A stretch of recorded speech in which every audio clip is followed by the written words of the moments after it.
once you know it's you, then you actually have full power to change it.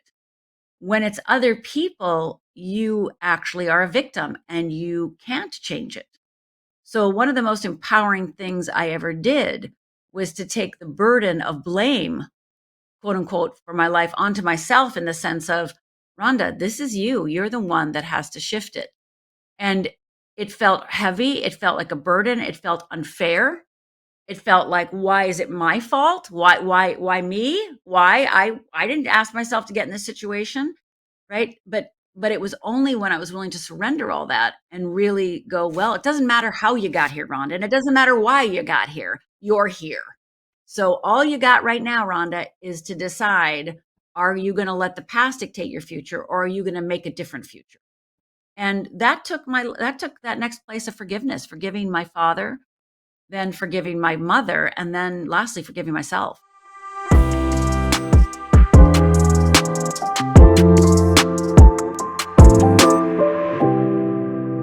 Hello, I'm John Brink, and we are podcasting on the Brink from downtown Prince George, British Columbia, Canada. And for all those people watching us from around the world, they say, we know where Canada is, and British Columbia on the west coast, right? Right. And there is that big city called Vancouver, right? And we are 500 miles north of Vancouver, or for our European friends, 800 kilometers. And it is a city called Prince George. It's about 83,000 people. We have a forest all around us. Within 50 miles, we have 100 lakes, and we have lots of other friends in nature: black bears, grizzly bears, caribou, deer, wolves, and you name it, we have them all here. And we love it. We call it paradise. And today, our guest, and her name is Rhonda Britten. And Rhonda is an Emmy Award winner. She was the first ever life coach on TV. She will tell us all about her story. Rhonda, tell us all about you and where you are, how you started all of this and became a life coach. So share So it much with our viewers. So much to share, John. And first of all, I grew up in Upper Michigan. So I know the environment in which you speak, in which you live, because I grew up in the middle of nowhere, with bears and deer and everything.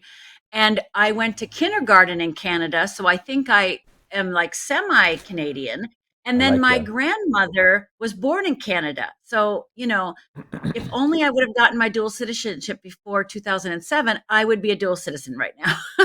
Right. But you guys stopped that, darn it all. And so now I'm Oh here in no. Los Angeles, California. Yeah, which is beautiful too. Yeah. It's beautiful, it's gorgeous. And you talk about how I started out. Well, I'm going to tell you a little story about Upper Michigan where I grew up. I believe that the worst days of our lives have the seeds of our destiny. So everybody who's thinking about their worst days and just want to throw them away in the garbage, just know that there's probably a seed of your destiny planted right inside that worst day. And I know that is true for me. And the day I'm talking about was when I was 14 years old, and my parents were in the midst of a separation. They were getting divorced, and it was Father's Day. And so my father was coming to take us out for Sunday brunch, which was a big deal because there's three kids, two adults. That's a lot of money. And I was in the bedroom with my mom's bedroom, and she's fluffing up her beehive hairdo. You remember the beehives, John, right? Yeah, The yeah. beehives, I the blue do. eyeshadow, and the rose-colored lips. And my two sisters were in the bathroom fighting it out. My dad comes to the back door. Come on, girls, let's go, let's go, let's go, because that's what dads do. And me and my mom start walking out. My sisters are still fighting it out in the bathroom. And as we start walking out, my father says he's got to get his coat from the car. Now, this coat was a tan Naugahyde leisure suit coat with his polyester pants and his plaid shirt. Looked pretty hot, was he? Did he not, John? That was good looking back in Exactly. the day, right? Exactly. And so he's opening his trunk, getting out his Naugahyde leisure suit coat. My mom and I are walking outside to meet him. And I noticed out of the corner of my eye that he is not grabbing a coat, but he is grabbing a gun. And he starts, yelling at my mother, "You made me do this. You made me do this." And he fires. And I start screaming, "What are you doing, Dad? What are you doing? What are you doing? Dad, stop." And he cocks the gun again and he points it at me. And I absolutely think I'm next. And he blinks and I blink and I blink and he blinks. And we're just having a stare down. And my mother, with her last breath, literally sees what's happening and screams out, "No, don't." And my father, realizing my mother is still alive, takes that bullet intended for me and shoots my mother a second time. And that second bullet goes through my mother's abdomen, out her back, lands in the car horn, and for the next 20 minutes, we heard is, "Eh." And then my father cocks the gun a third time, puts the gun to his head, and fires. So in a matter of 2 minutes, John, I was the sole witness of watching my father murder my mother and commit suicide in front of me. Now, I don't know how you would respond, but this is how I responded. I blamed myself because I was the only one physically out there that could have stopped him. I didn't kick his shin. I didn't grab the gun. I didn't jump in front of my mother. All I did was scream, "No, don't stop. No, stop, Dad." And so in that moment, I really feel like I divided in two, John. The outside Rhonda and the inside Rhonda, right? The outside Rhonda, I'm fine. Nothing, no, no, no, I'm fine. I'm fine. I'm fine. But the inside Rhonda, self hatred, self blame. And when you watch your parents die, you don't get to be happy ever again, right? That just doesn't happen. And so for the next 20 years, I started drinking, became an alcoholic, got 3 DUIs, tried to kill myself 3 times. And it was that third suicide attempt that I realized that I'm not very good at killing myself, not skilled at it. And I got to figure this out. Now, mind you, when you try to kill yourself 3 times, they eventually do put you in a psychiatric ward for evaluation. And they did do that. So I'm in the psychiatric ward. They're evaluating me. They deem me not crazy and they send me home. And when I get home, I basically just, one, I'm mad that I'm alive. So that's the first thing. I'm just not happy that I'm alive. And then the second thing is like, well, if I'm not dying, there must be a reason for me to be alive. The third thing that went through me is, well, everything I've done. So those 20 years I was drinking, DUIing, and suiciding, I was also going to therapy and taking workshops and reading books. I was a self-help junkie. I was doing everything to try to help myself. And in my apartment that day, I realized I had a lot of knowledge. I had a lot of tools, but I still believed that there was something wrong with me. Fundamentally, it didn't take away the feeling, all those tools and all that knowledge did not take away the feeling that there was something fundamentally wrong with me. And so I realized as I'm sitting at my house, my butt on the floor, because I actually was sitting on the floor, I said to myself, I got to start over. And so I said, well, what do kindergartners do? Well, they get calendar gold stars. And so I went to the store, got calendar gold stars. And for the next 30 days, I gave myself a gold star for anything I did, anything that was good, anything, right? So it was like drink, but don't get drunk, or get angry and not break anything. That's the level of awareness I was at. And after 30 days, I had a calendar filled with gold stars. And that calendar, with that visual, with that realization that dying wasn't an option anymore, I had hope that maybe I could be saved. Maybe my life could turn around. Maybe. How old were you then, Rhonda? I was in my late 20s. Yeah, Yeah. prime of your life. Yeah. And during that whole time I was also having nightmares every night. So I mean, it's like, out in the daytime I, acted normal, of course, and I, you know, appeared to be doing okay out in the world, but inside I just was battling this constant, excuse me, this constant feeling that there was something wrong with me, and haunted by the feeling that, my parents wouldn't be dead if it wasn't for me. So it took me until the 20th anniversary of their death that I actually went through the deep forgiveness process to release my father first, release my mother second, and then release me third. Now, How, I'd forgiven them a bunch of times, but it was only that 20th anniversary that really did it. Go ahead. now, your two sisters that Yes. were in the house when Yes. all of this happened outside, then what happened to them and how was your relationship with them and your parents and guilt potentially? How did your relationship develop from that point forward? was and developed from that point forward and is today? Well, me and my sisters are close, and we've always we kept hanging on to each other, like we've kept our relationships throughout the years. Besides a few little, sister things, but really Yeah. we've kept close because we just had each other at this point, right? Yeah. So we lived together. My sister, thank goodness, had just turned 18. She had just turned 18. I was 14, and my little sister was 13. So because my sister just turned 18, she was able to keep us. And then we ended up living in that house, walking by my place where my father killed my mother and killed himself for 2 years, walking back and forth next, just walking by it, pretending it didn't happen. Because in Upper Michigan, I grew up Finnish, so we're 100% Finnish. So Finnish people don't feel, Upper Michigan people don't feel, and we don't talk about our feelings. Yeah. So nobody asked how we were. Nobody checked in on us. Nobody brought us food. Nobody helped us. And it Everyone became the was three of okay. us. Yeah, we're fine. We're fine. We're Yeah. fine. Yeah. Everybody's fine, right? Complete denial because we didn't have any relationship to feelings and nobody did. Did you So have there we other were. family there, like brothers of your dad, sister, or other Yes. connected family in the region? Yes, but they had nothing to do with us. So, I just think back then, and I'm still think it goes on today, is that there, and I'm going to make it up.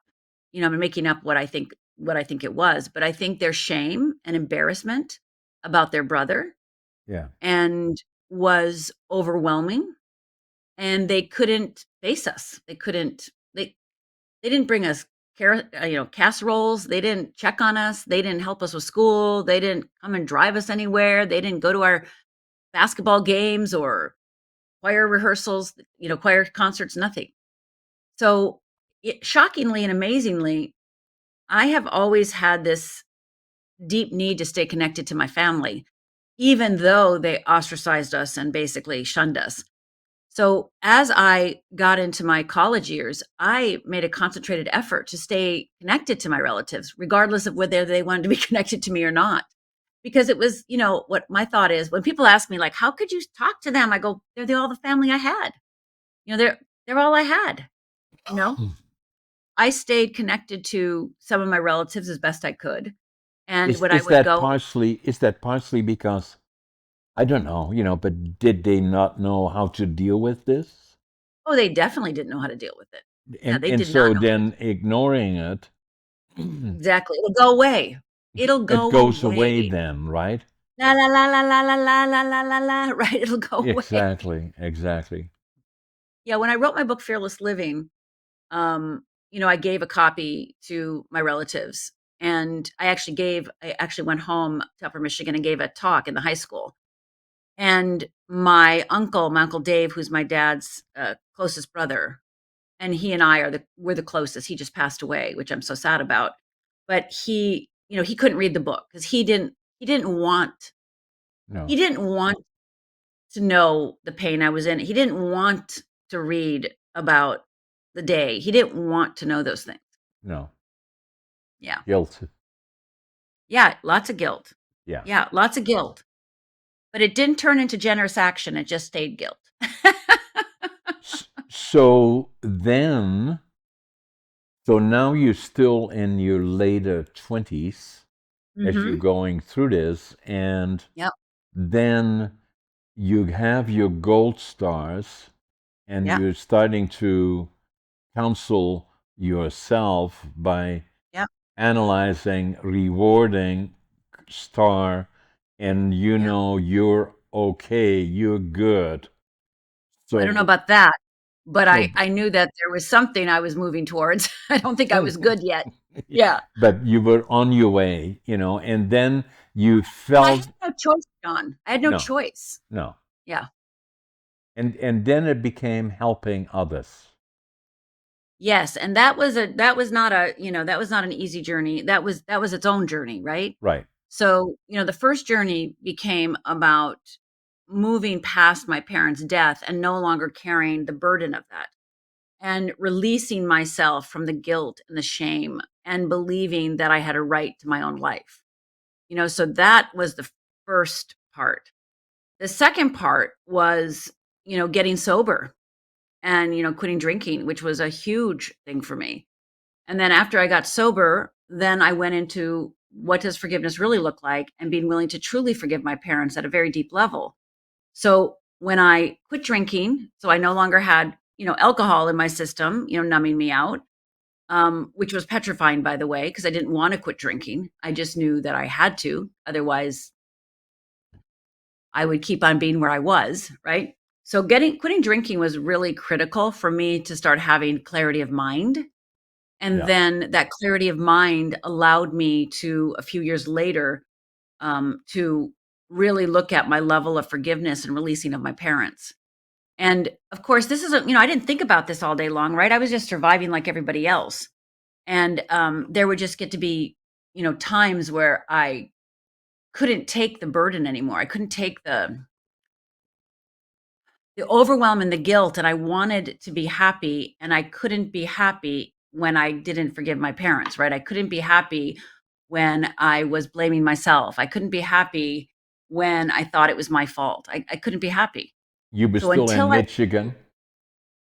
no, I'm already, No, now I'm in then. actually, no, I'm in Los Angeles by this No, no, time. then when you were going through forgiving yourself and not I was having. at, I was in Los Angeles when I got sober. Okay, okay, So okay, I left. So we lived in Michigan for 2 years. And then before my senior in high school, we moved to Minnesota. okay, And then I eventually, after college, moved to Los Angeles. okay, okay. So I'm in LA when all this is happening, Yes. um, for the forgiveness, the stopping drinking. And I think LA was a, it was good because one of the things LA gave me is when I left Minnesota, when I left Michigan to go to Minnesota, and when I left Minnesota, I thought that I could go to LA and pretend, and then nobody would know my story, You blend and in. I could become somebody different, Yeah, right? yeah. Right? I could become somebody different. And, when I'm in LA and I'm having the same issues, the same problems, the same everything, I had to face the fact that I was the common denominator. Yeah, Right? I yeah. couldn't blame my father anymore, and I couldn't No, blame my mother anymore, and I it couldn't was blame, my you. relatives, right?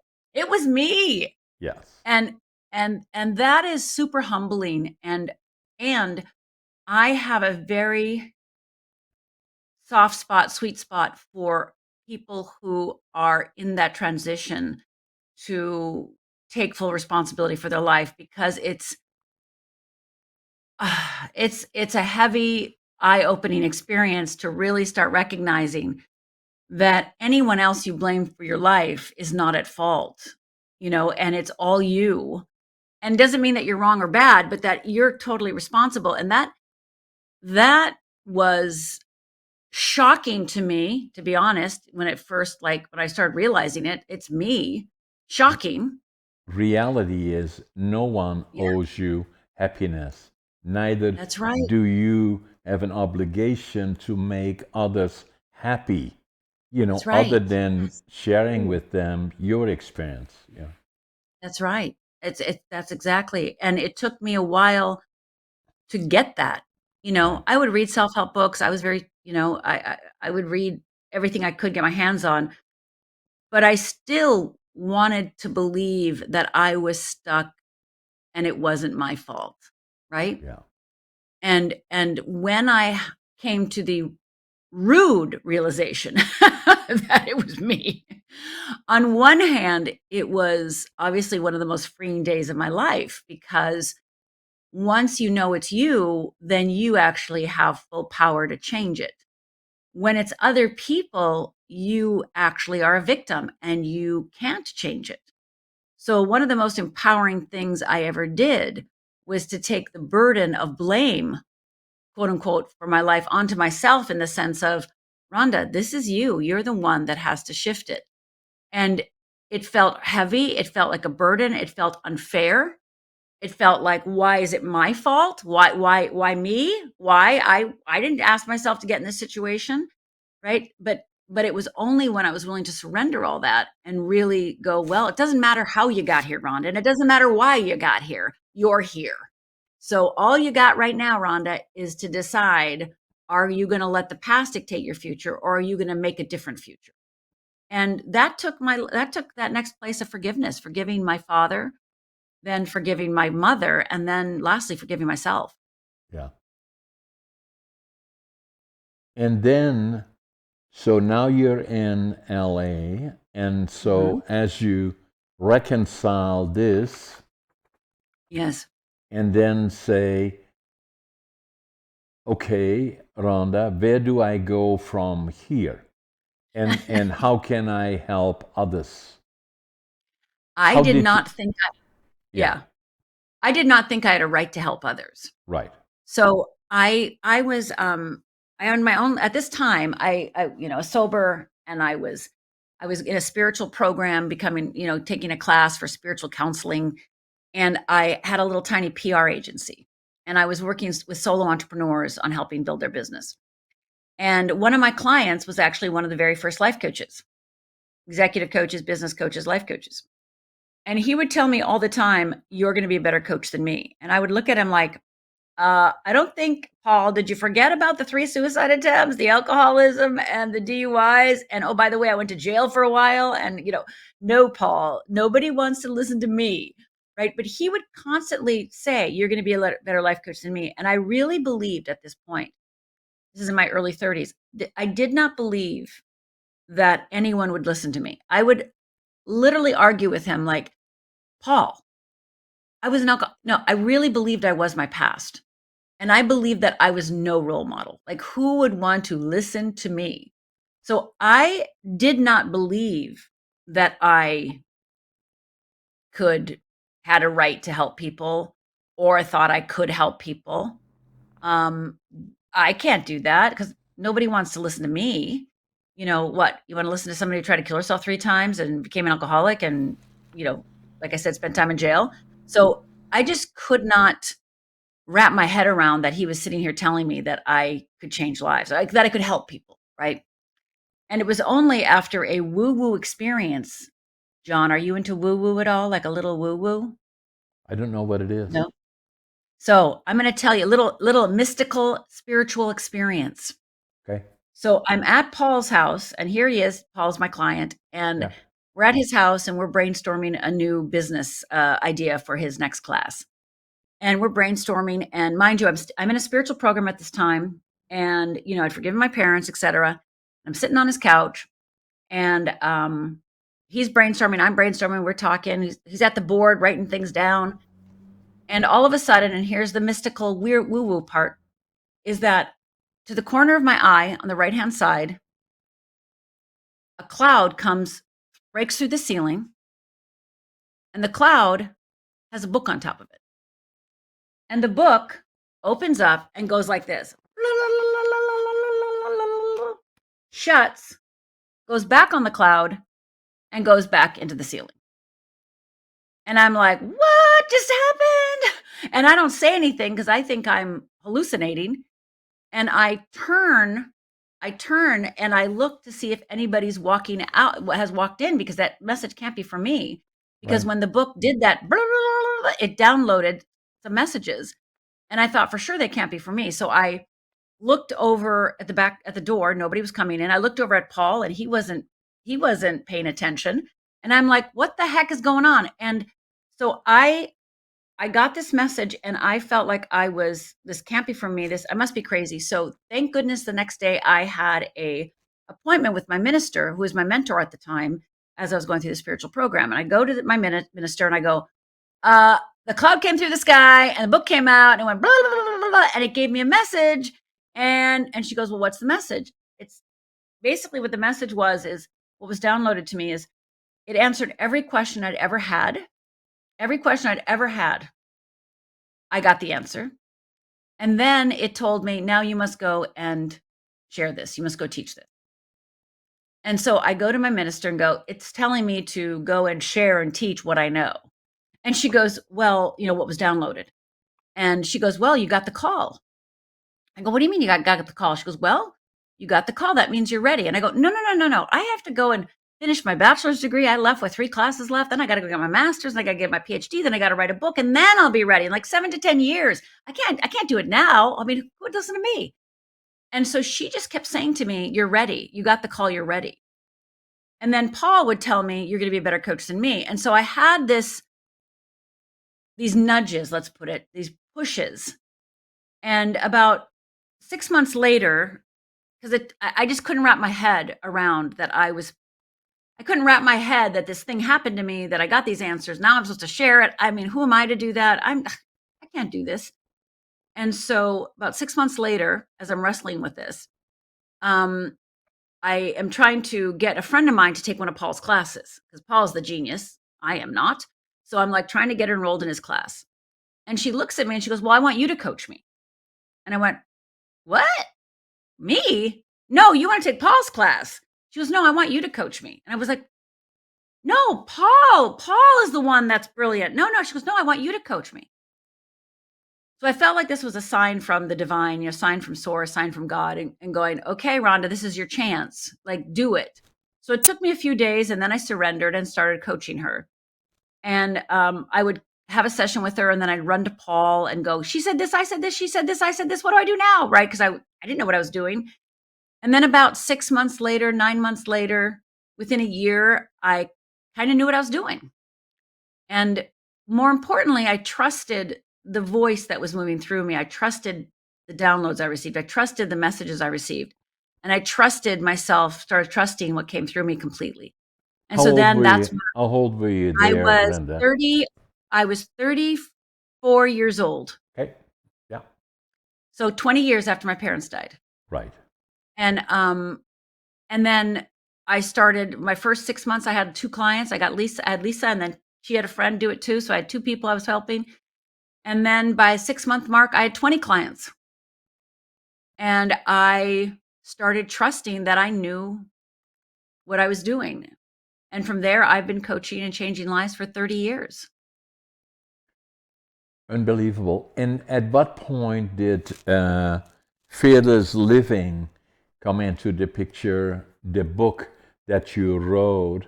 Because I'm an author at a late stage, and I've done 5 books and working on the 6th and the 7th.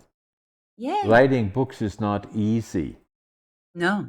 So, and then all the things around it. So what motivated you, other than the obvious, to become an author and writing this critical book for you that's sharing your experiences? And at what stage in your life did you write the book? So everything in my career was not designed by me, but somebody asked for it. So when I first started my coaching, I just coached one-on-one. Right. And then Lisa, my first client, had asked me to come and teach her. She had a company, she had a small company, and she wanted me to come and teach her team what I was teaching her, what I was coaching her about. And I was like, no, I don't do that. I just do one-on-ones. I don't do that. I don't do groups. Anyway, she talked me into it. I finally surrendered, went to work with 4 people. She had 4 people. I was in a little tiny room, and I had a board, and I started, coaching them. And halfway through, I realized I love this. So I then added workshops to my repertoire, right? So then I started doing workshops once a month in my house. And doing workshops made me go, well, wait a minute, I better start speaking, because I need to tell more people. So then that made me go and start speaking. So now by the time, it's 3 to 4 years in my career, I'm speaking 2, 4, 6 times a week, anywhere that will have me.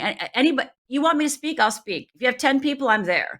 I don't care if it's the Lions Club. I don't care if it's a Chamber of Commerce. I don't care if it's your living room. I don't care. Right. So I'm speaking everywhere in Southern California, all the way from Santa Barbara down to San Diego. And then I'm having workshops once a month in my house, and then teaching and coaching privately. And the placate, if you wish, is Fearless Living. The Fearless Living, yep. That's what you say this is That's right. all about. Yeah. Okay. That's right. Yeah.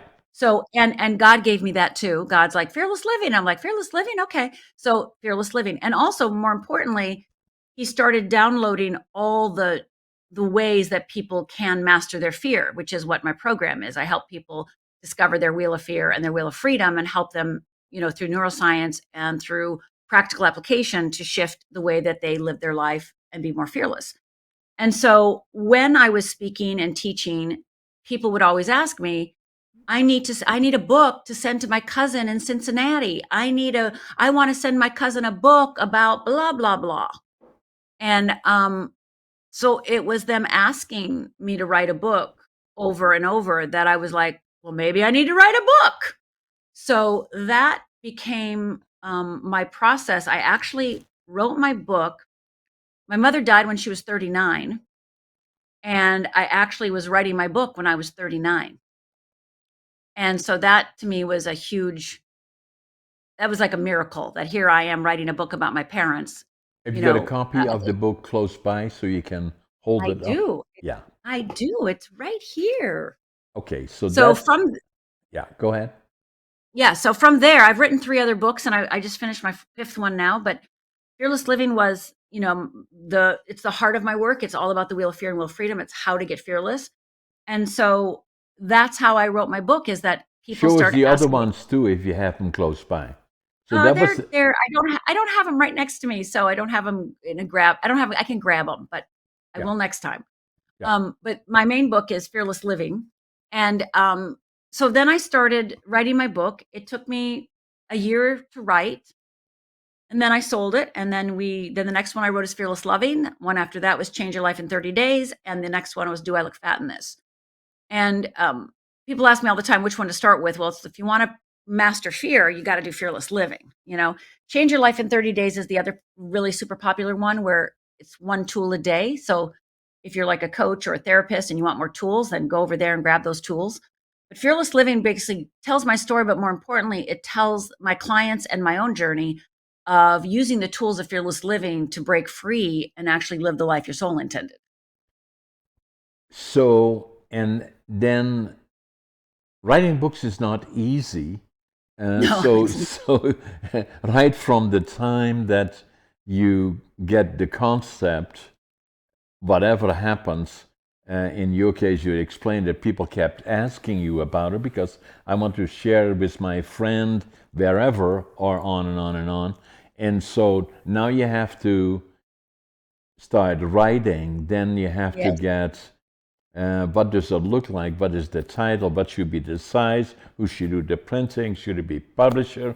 How do I bring it to market? Blah, blah, blah, yeah, on and on and on and on and on. And then you have to have it edited, bum, bum, bum. And then the question becomes, should it be an audible? And if so, then who should be the audit? And then from there, and then should it be international? Because your issues are same as mine. They are not just local or regional or yes, North yes. American. They are global issues. Other That's people, right. even more so, if not the same, have these issues globally.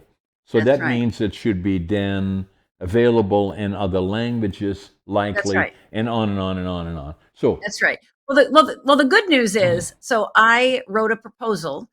I had gone to a writing conference and ran into somebody that I casually knew. I casually knew her from places. And so she said to me, the writing conference we're at says we should have a writing group. And she goes, you want to form a writing group? I said, okay. So Shelly, myself, I asked a friend, she asked a friend, and we met together, and there was 5 of us. And one of the women had just published a book, and she had just done a book proposal. And so I remember at that first meeting when we got together at lunch to get together to start this writing group, which by the way, we still meet now, 20 some years later. Um, she had just written a proposal. So she said, I'll help you. So I hired her to help me write the proposal. Now, the book proposal actually took me a year because it's the book proposal that made me understand what the book had to be. So I rewrote that proposal with her 3 times. Once the proposal was done, I got an agent through a referral, and then it was sold. I had actually an auction.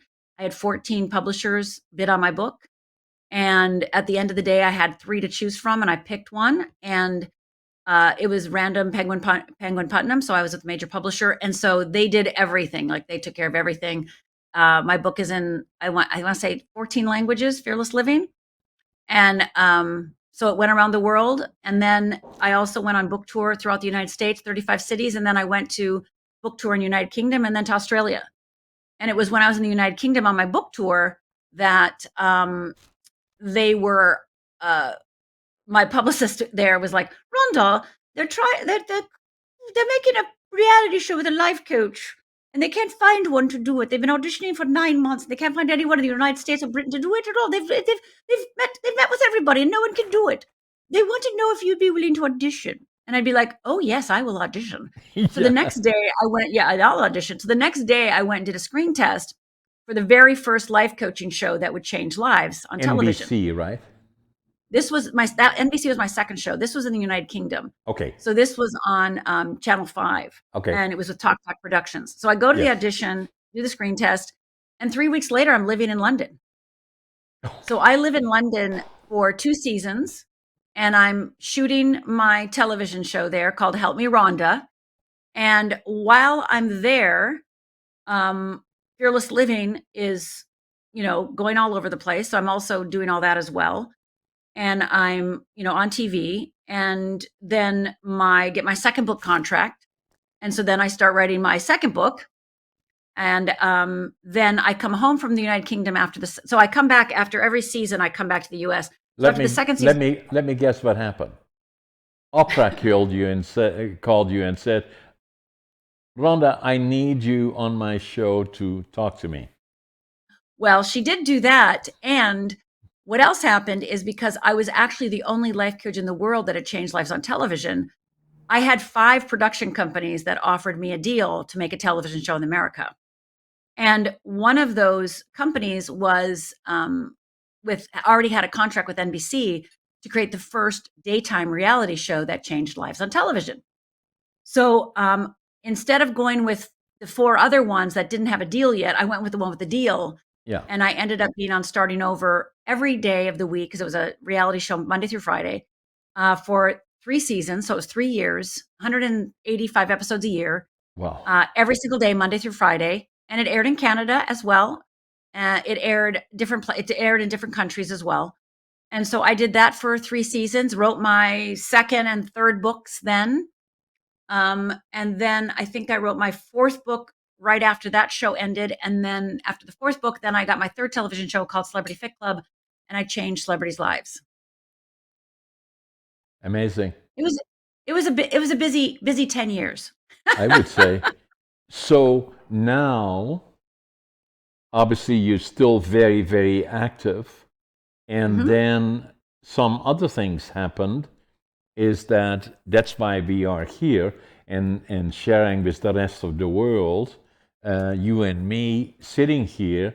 It feels like podcasting is the new media. I love it. Oh, yeah. Apparently, you do as well, Yes. because there we are sitting. It feels like, although you are in LA, I'm Yep. about 1,000, 1,500, 2,000 kilometers away from you in central Canada, but it Yes. feels like you're sitting next to me.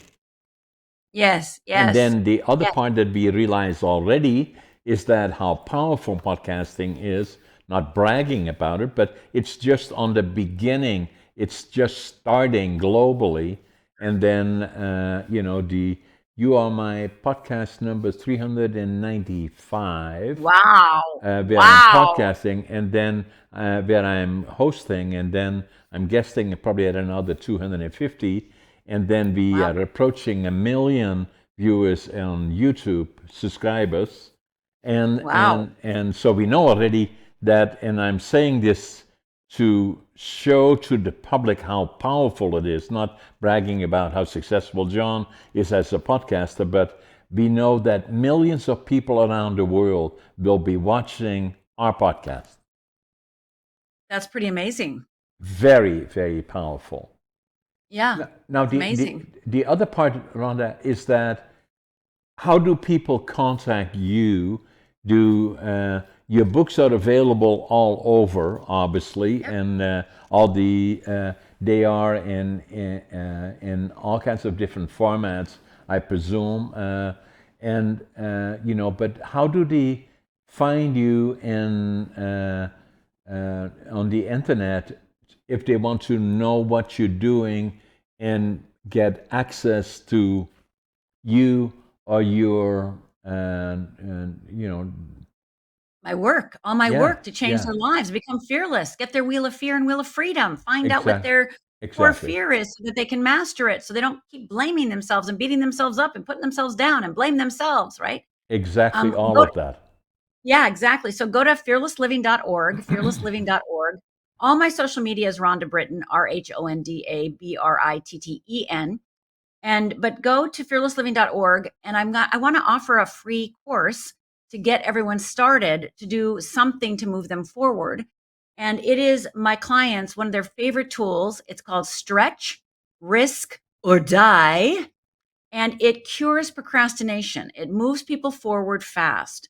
And like I said, it is one of my clients and my students' very favorite tools.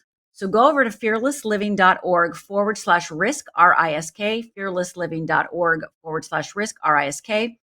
And I really invite you to put your name in, put your email in. And what you're going to do is you're going to get access to our platform. And Stretch Risk and Die has 3 15-minute videos. It's got templates, it's got a worksheets, it's got everything you need in order to really understand this tool, to use this tool immediately, to apply it immediately to your life so you can start moving forward in an area where maybe you have felt stuck, an area where maybe you're moving too slow for your own, own pleasure. So if you have something that you want to make happen in your life, whether it's health, whether it's love, whether it's career, whether it's money, whatever it is, we have worksheets and templates and giving you examples of how to do that in all those areas of life. So go to fearlessliving.org/risk, RISK, put your name and email in, watch the 3 15-minute videos. And oh, by the way, at the end of the third 15-minute video is a great bonus, which is I walk you through the wheel of fear. So you can actually learn all about the wheel of fear so that you can start uncovering what's really holding you back.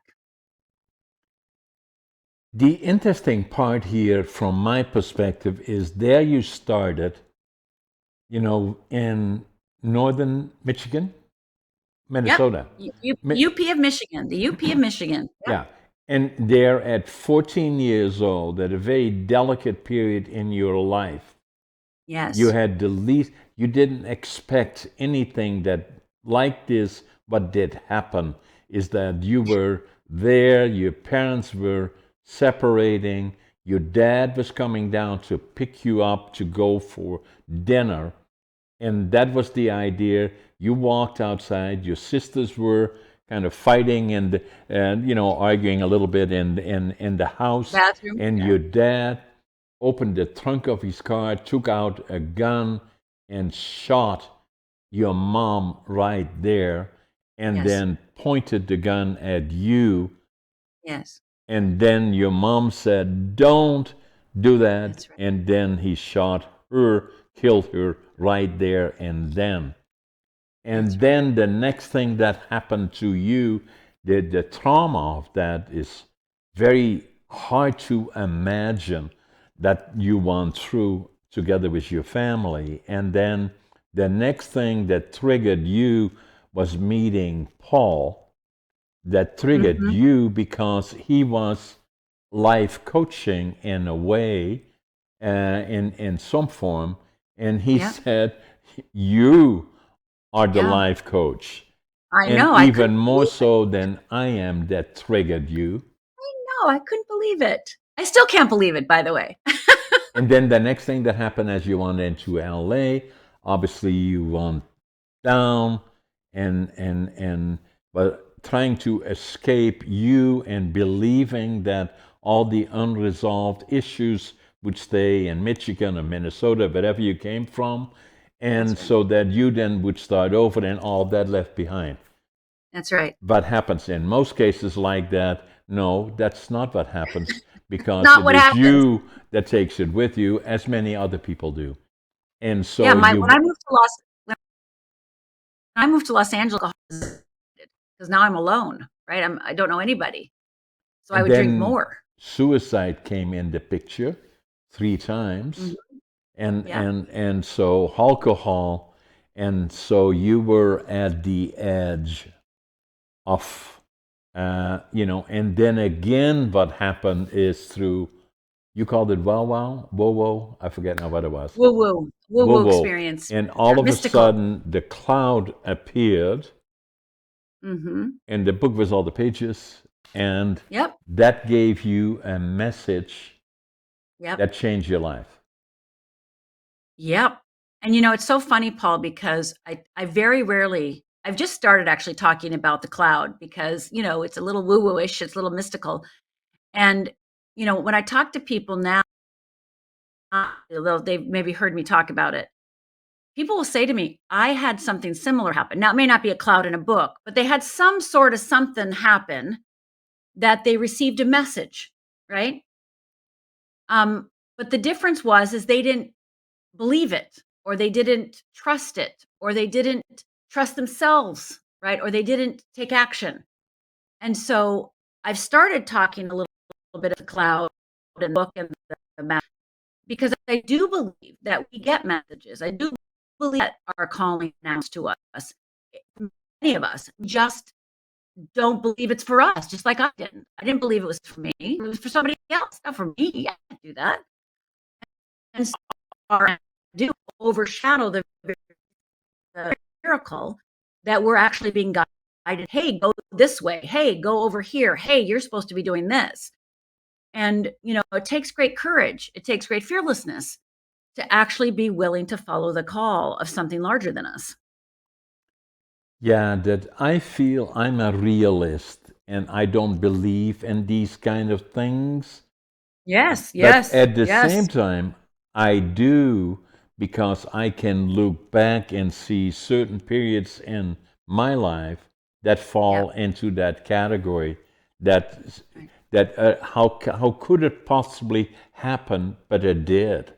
And so, what Yes, does it mean? In a way, I'm yes, not sure, but it happens.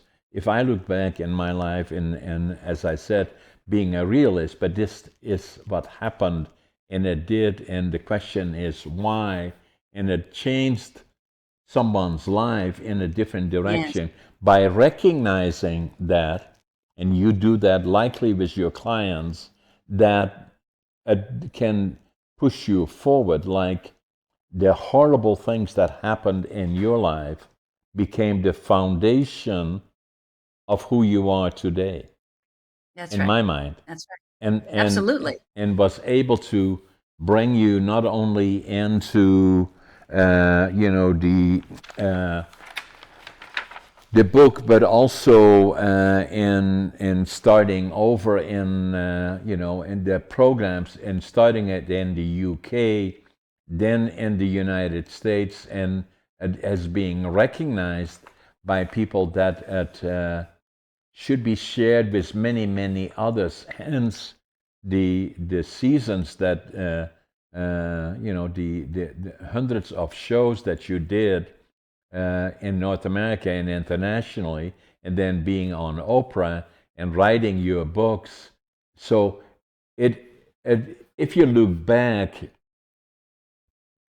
I put away in a way, and we don't have enough time to talk about it. At some point, I want to spend more time with you, maybe in the next 3, 4, 5 months.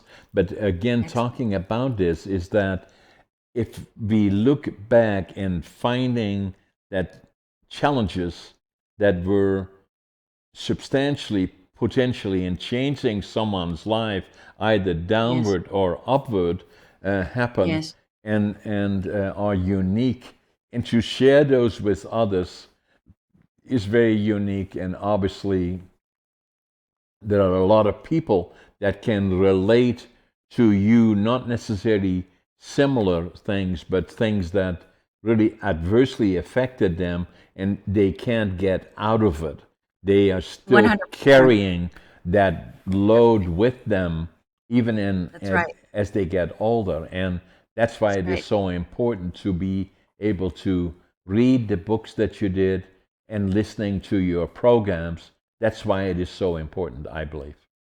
Yeah, I love that you summarized it so beautifully. It's, we do not have to carry the burdens of our past as we age. We do not have to take them with us.